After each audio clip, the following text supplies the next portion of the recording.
Bonjour à tous, j'espère que vous allez bien. Donc cette vidéo a pour but de vous expliquer comment est-ce qu'il faut utiliser Tactileo. Alors donc lorsque vous allez arriver sur le lien que je vous ai donné, vous allez avoir cette page-là. Donc dans la case pseudo, vous allez mettre votre prénom. Par exemple, Ta. Et donc du coup, vous allez cliquer ensuite sur C'est parti.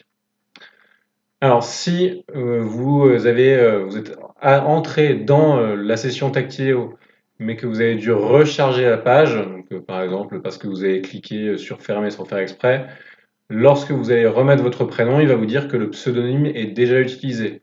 Donc, si le pseudonyme est déjà utilisé, vous remettez votre prénom et par exemple, vous rajoutez un chiffre derrière votre prénom. Voilà, alors donc du coup, lorsque vous entrez sur ce site, vous voyez qu'il y aura des consignes qui vont s'afficher en haut à gauche.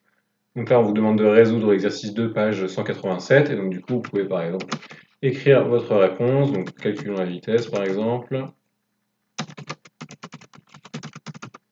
Vous écrivez l'expression littérale.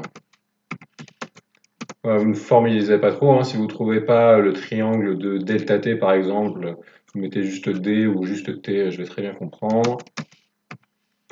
Et vous pouvez par exemple mettre que la vitesse c'est égal à 5,0 mètres par seconde. Voilà, ensuite vous pouvez passer à la question 2, etc. Lorsque vous avez terminé un exercice, vous allez cliquer sur la flèche bleue en bas à droite et donc du coup ça va valider votre saisie. C'est-à-dire que le logiciel va enregistrer votre réponse.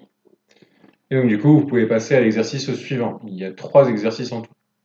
Si jamais vous avez validé un exercice précédent et que vous avez quitté sans faire exprès la page et que vous avez pris un nouveau pseudo, ne refaites pas la rédaction de l'exercice que vous avez déjà validé.